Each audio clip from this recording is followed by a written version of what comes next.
지금은 아라비아 반도의 북서쪽에 위치한 미디안 광야라는 곳이 있었습니다. 이 미디안 땅은 이스라엘과 굉장히 밀접한 땅이죠.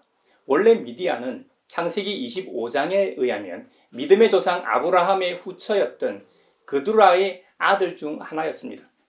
아브라함이 죽기 전에 자기 아들 이삭과 떨어져서 살게 하기 위해 사라 별세 후 노년에 맞이하였던 아내 그두라의 자식들에게 한 몫씩 나누어 주며 동쪽 땅으로 보냈다고 성경은 기록합니다.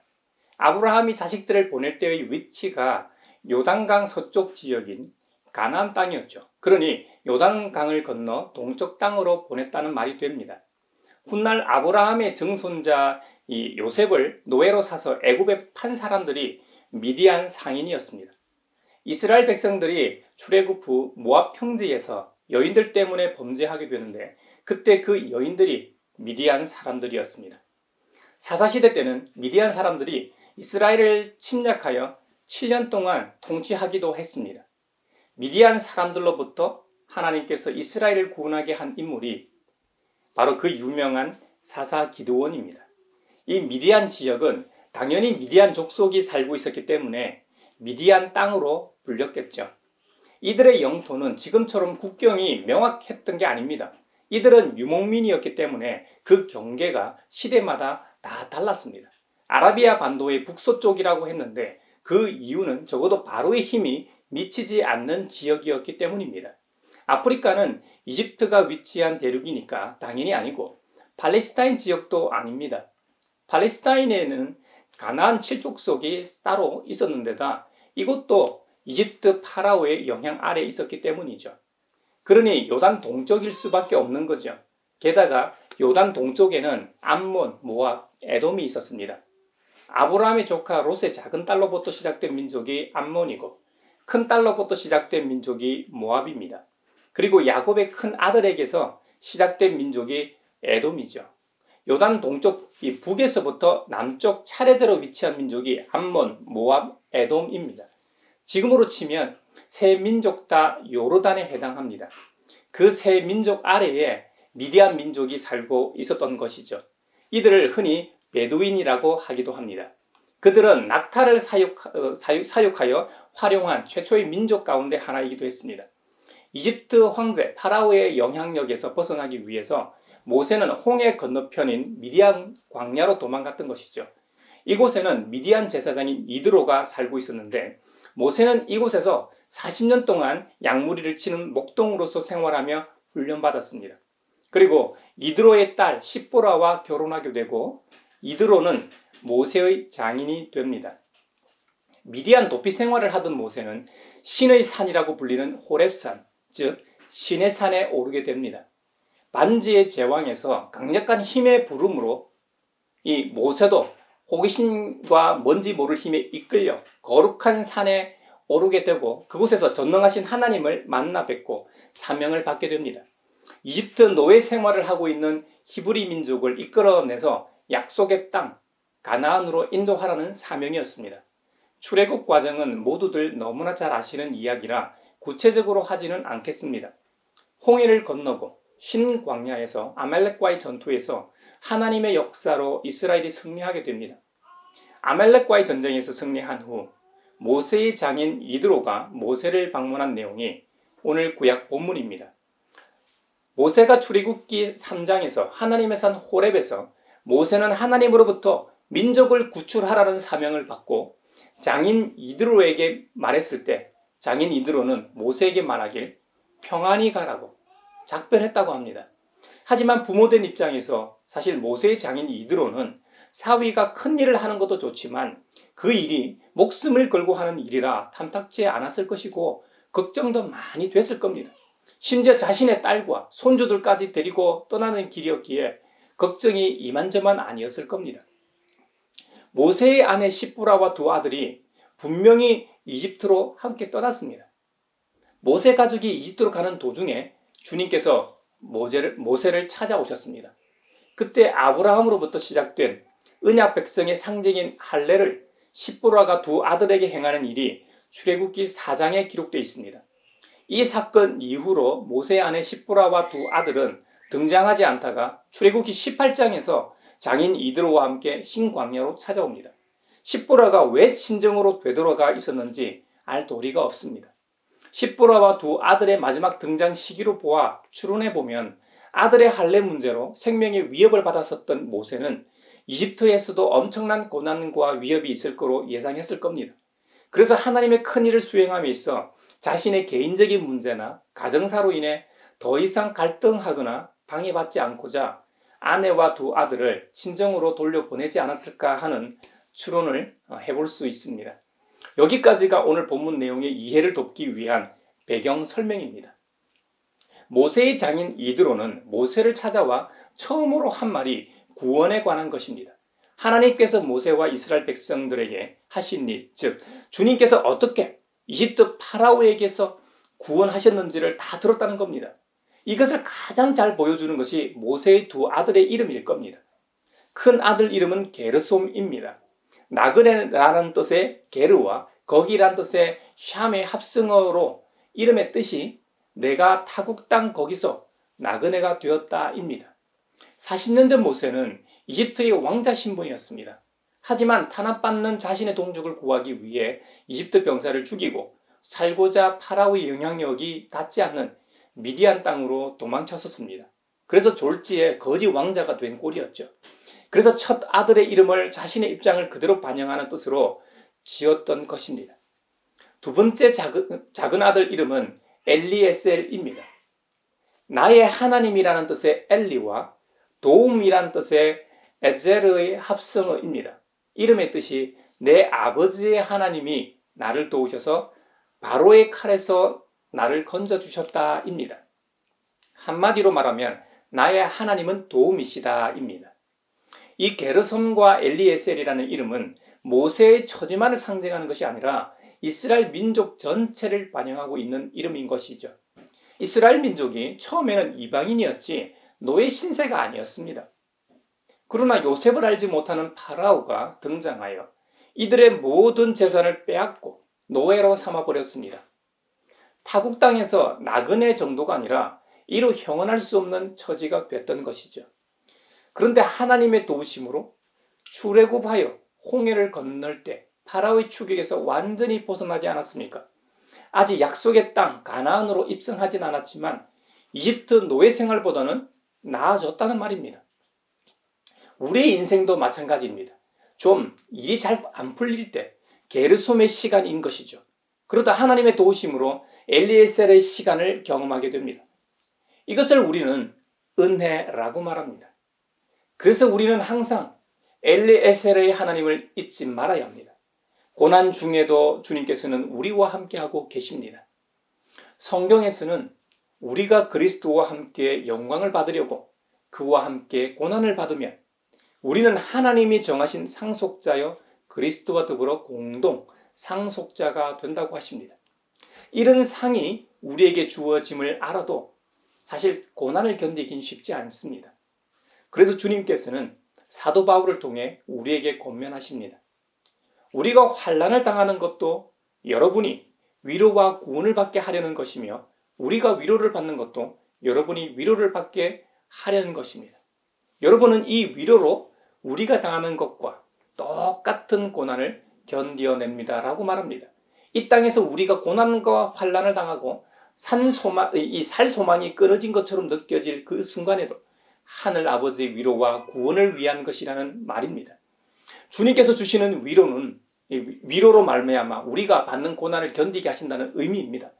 그리고 복음과 함께 고난도 받는다는 것입니다. 그래서 2000년 전에 시작된 복음이 시공간을 초월하여 지금 이 자리에 와 있는 것이죠. 복음은 반드시 시험을 동반합니다. 직접적인 복음 전파뿐만 아니라 그리스도인의 삶 전 영역에 걸쳐 각종 고난이 찾아오게 마련입니다. 이 고난이 찾아오면 나는 주님의 좋은 병사구나 하고 생각하십시오. 주님은 우리에게 고난과 시험을 당하였을 때 어떻게 행동해야 하는지 좀 더 구체적으로 말씀하십니다. 야고보 사도는 야고보서 5장 13절에서 여러분 가운데 고난을 받는 사람이 있습니까? 그런 사람은 기도하십시오. 즐거운 사람이 있습니까?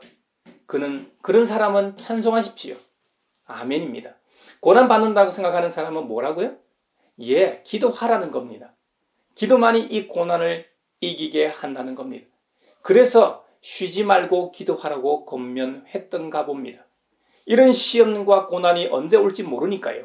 우리가 하나님도 아니고 또 우리를 넘어뜨리려고 하는 사탄도 아닌데 우리가 어떻게 그 시와 때를 알겠습니까? 그러니 우리로서는 기도할 수밖에요. 저와 여러분이 기도의 사람이 되길 바랍니다. 그래서 고난과 시험, 환난이 언제 닥쳐도 이겨내는 믿음의 사람, 기도의 사람이 되길 바랍니다. 오늘 출애굽기 본문을 보면 본인을 찾아온 장인 이드로에게 모세는 다시 한번 주님께서 하신 일을 어떻게 구체적으로 구원하셨는지 나누었다는 점입니다. 그 이야기를 장본인을 통해 전해 들은 이드로가 어떻게 한 줄 아십니까? 함께 기뻐했다는 겁니다. 이게 복음의 모습입니다. 여러분, 복음은 단순히 말로만 우리 주님 그리스도께서 하신 십자가와 부활을 전하는 것이 아닙니다. 모세는 자신이 직접 체험한 하나님의 일을 간증하고 있습니다. 우리도 마찬가지입니다. 남의 체험이 아니라 내가 만난 하나님, 내가 경험한 부활의 주님을 소개할 때 이런 기쁨의 찬양이 흘러나오는 것임을 명심합시다. 사실 이방인 제사장이었던 이드로가 하나님께 번제물과 희생제물을 드렸다고 합니다. 그리고 그 음식을 함께 나누어 먹었다는 것이죠.